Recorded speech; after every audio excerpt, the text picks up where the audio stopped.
Good morning. We get up together on this day in a different place. Last night, an NBA player tests positive for the coronavirus and the league shuts down. No games for now. Where does it all go from here for this sport and for all the others? There are a lot of questions this morning, and we will provide as many answers as we can as we get up with you on this day. And we thank you for getting up with us on ESPN. And you see the group that we have here, and there'll be many more. And I'm very cognizant of the fact that for 21 years now, one way or another, you have been getting up with me. And I will promise you that we will bring you the very latest on the information going around the world of sports, as this is a very different day. It started at 9:30 Eastern last night. Actually, it started before that. Let me take you to the events where the season was suspended between the Jazz and the Thunder, this game being played in Oklahoma City, or scheduled to be played. That's Chris Paul and the Thunder. They were scheduled to start. Tip was scheduled for just after 8 o'clock Eastern time. At 8:10, seconds before the ball was to be thrown in the air, you saw Chris Paul asking the Jazz bench where Rudy Gobert was and if he was sick. Gobert was not at the arena after feeling ill.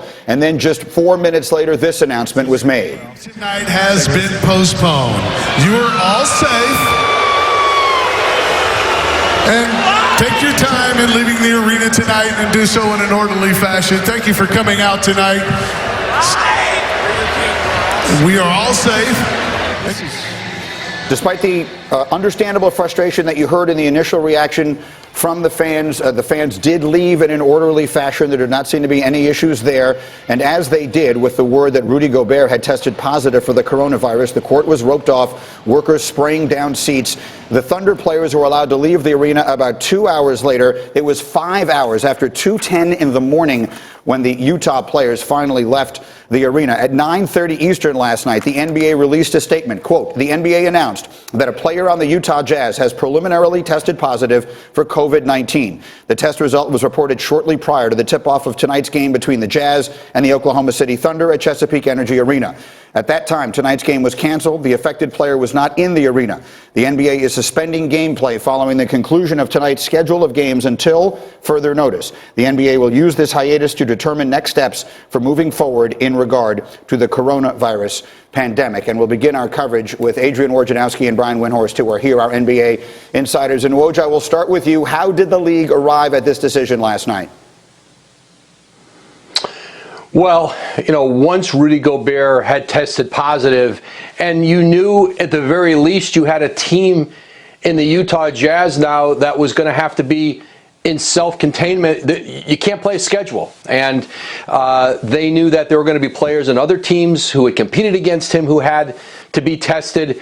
And just hours before, Greeny, Adam Silver had been on a conference call with the Board of Governors, essentially his owners, and they had largely come to a consensus that the way they would proceed would be to continue playing games, but do so without fans. And that's what I was told Adam Silver was likely going to announce today, but that all changed with Rudy Gobert's positive test.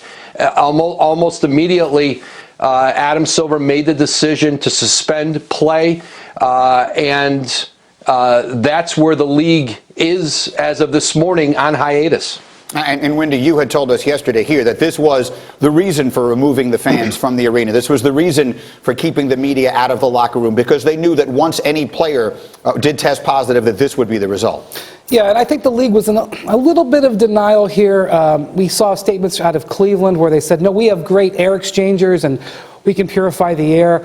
Yesterday we saw the D.C. mayor call for no major gatherings, and the Wizards put out a statement saying, no, we're going to still do it.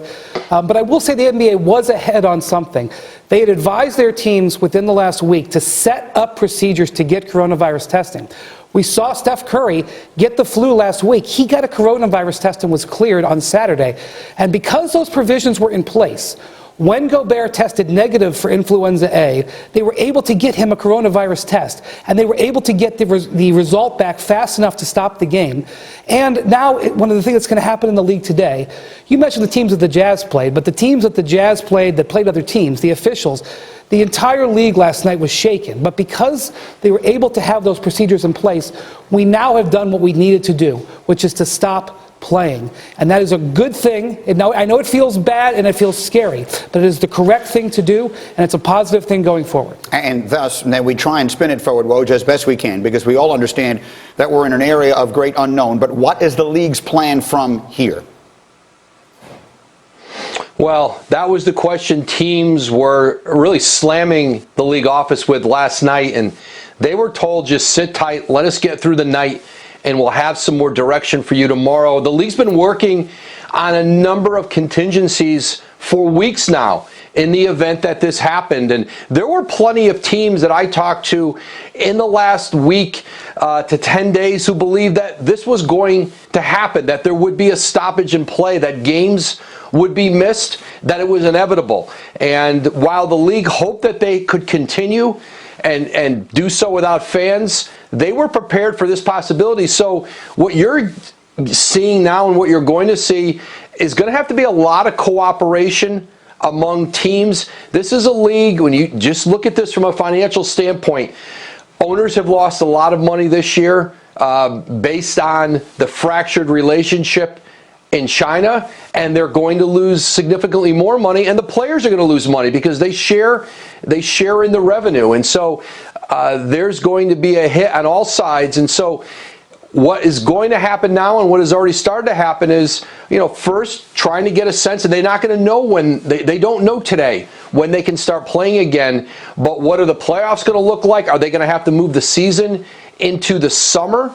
Are they going to have to delay the start of next season based on when this season could possibly end? Those are all the conversations that are going on, and they're not going to have a clear answer until they know when it is safe again to be able to put players and organizations back to work.